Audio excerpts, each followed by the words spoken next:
Good morning, তোমরা সবাই কেমন আছো? আশা করি সবাই ভালো আছো, সুস্থ আছো, আর আমরাও খুব ভালো আছি। আজ দিনটা হলো সোমবার। তা সকাল সকাল ঘুম থেকে উঠেছি, সকাল সকাল বলবো না, 6:45 এরকম নাগাদ ঘুম থেকে উঠেছি। উঠে ময়লার গাড়ি এসেছিলো, সকালবেলা ঘুম থেকে উঠেছি, বাঁশি বাজতে শুরু করছে। সেই শ্যামের বাঁশি বলে না, সেই শ্যামের বাঁশি বেজেই যাচ্ছে, কোন দিকে যায় বাজছে সেটা বুঝতে আর পারছি না।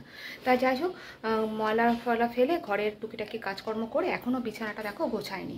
মিঠি ওই ঘরে ঘুমাচ্ছে, মিঠির বাবা ওই ঘরে ঘুমাচ্ছে। ওদের দুজনকে এখন ডাকবো। আর টিফিনে কি করব জানি না। মিঠিটার গলা ব্যথা থেকে রাত্রেবেলা আবার জ্বরও এসেছিলো, আর তারপরে আবার প্যারাসিটামল দিলাম। চোখ ঠোক লাল হয়ে কি বলবো, গায়ে গরম ঠিক না, প্রচণ্ড গলা ব্যথা আর হালকা হালকা গায়ে টেম্পারেচার। তো মানে থার্মোমিটার দিতে তেমন কিছু বুঝতে পেলাম না, ঠিকঠাকই আছে, কিন্তু মানে গলা ব্যথা থেকে হয়তো জ্বরটা আসতে পারে। তাই যাই হোক, তা চলো এখন কি কাজ করছি। আর সবার প্রথম আজকে করব গাছগুলোকে স্প্রে করব। কালকে রাতেই ঘরের গাছগুলোকে স্প্রে করে রেখেছি, এখন আবার যাব বাইরের গাছগুলোকে স্প্রে করব। রাত্রেবেলা খুব বৃষ্টি হয়েছে, আর সকালবেলা দেখেও ঝমঝম করে বৃষ্টি এসেছিলো। তা এখন ওয়েদারটা একটু ভালো আছে, তা ভাবছি গাছগুলো একটু স্প্রে করে নিই। ওদের নিজের মাটির জলটাতেই, মানে মাটিটাতেই গাছগুলো নষ্ট হয়ে যাচ্ছে। তা চলো কি করছি না করছি তোমাদের সাথে শেয়ার করছি। ওরা যখন বাবা মেয়ে ঘুমাচ্ছে ততক্ষণে আমি চাটা খেয়ে এনার্জিটা নিয়ে নিই। এই এক কাপ চা যদি না খাই তাহলে এনার্জিটা আসবেও না, বা কোনো কাজ করতেও ইচ্ছা করবে না। এই ভিডিওটা কিন্তু আমার আগের দিন রাতের। আর তোমরা অনেক বন্ধুই আমাকে কমেন্ট করেছিলে যে দিদি তুমি কিন্তু গাছগুলোকে মাঝে মাঝে রোদ্দুর দিও, আর জলটা একেবারে শুকিয়ে গেলে তারপর জল দিও। তাই করার চেষ্টা করছি। তোমাদের এই কমেন্টগুলোর জন্য অনেক অনেক ধন্যবাদ। আমার গাছগুলোতে ছোট ছোট পাতাও বেরিয়েছে। তোমাদের সাথে বন্ধুত্ব না করলে এগুলো হয়তো জানতেও পেতাম না, আর কিছুগুলো শিখতেও পারতাম না। আজ একটু রোদ উঠেছে, তাই ভাবলাম গাছগুলোতে একটু স্প্রে করে দিই। আর যেই না আমি ভিডিওটা অন করলাম, সঙ্গে সঙ্গে কনস্ট্রাকশনের কাজে তোমরা হয়তো আওয়াজ পেয়ে গেছো। দেখো জল দেওয়ার পর গাছগুলো ঝকঝক করছে।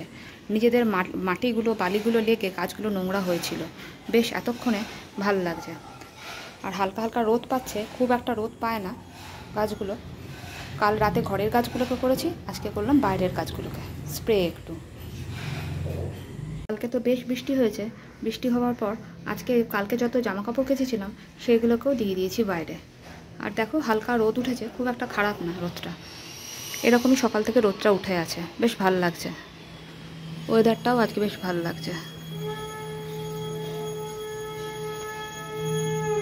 আজ মেনুতে হচ্ছে মাছের ঝোল। পটল, আলু, বিনস কেটে রেখেছি, আর এদিকে একটা টমেটো, একটা পেঁয়াজ, আর কিছুটা লঙ্কা, আর একটা ছোট্ট একটুখানি আদা আর ধনেপাতা দিয়ে মাছের ঝোলটা করব। আর বিনস আর পটল ভাববে সবজি করছি, না সবজি না, আসলে বিনসটা মিঠির জন্য আর পটলগুলো আমাদের জন্য। মিঠি পটল খেতে চায় না। আর এই যে মাছ ভাজতেও বসিয়ে দিয়েছি, চলো রান্নাটা করে নিই। আবার সন্ধেবেলা থেকে ভিডিওটা শুরু করলাম। বসিয়েছিলাম, তা মিঠির মিস মিঠিকে পড়াতে এসছে, আর এই কাভারটা আমার পড়েই ছিল।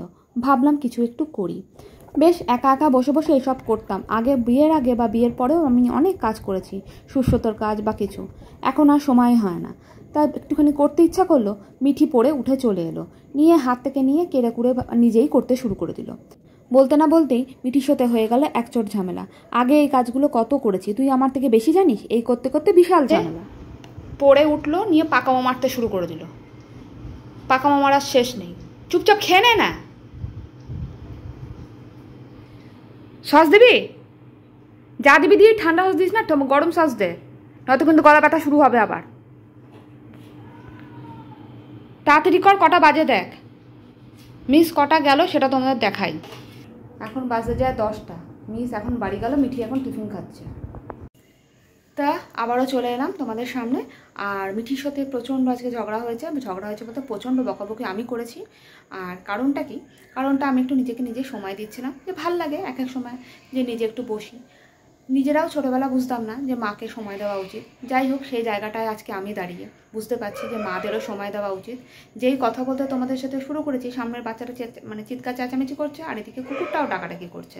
হয়তো তোমরা বুঝতেই পেরেছো, মানে ভিডিওতে এত বাধা কি আর বলবো। 2-3 বার কাটলাম আর ঠিকঠাক করলাম।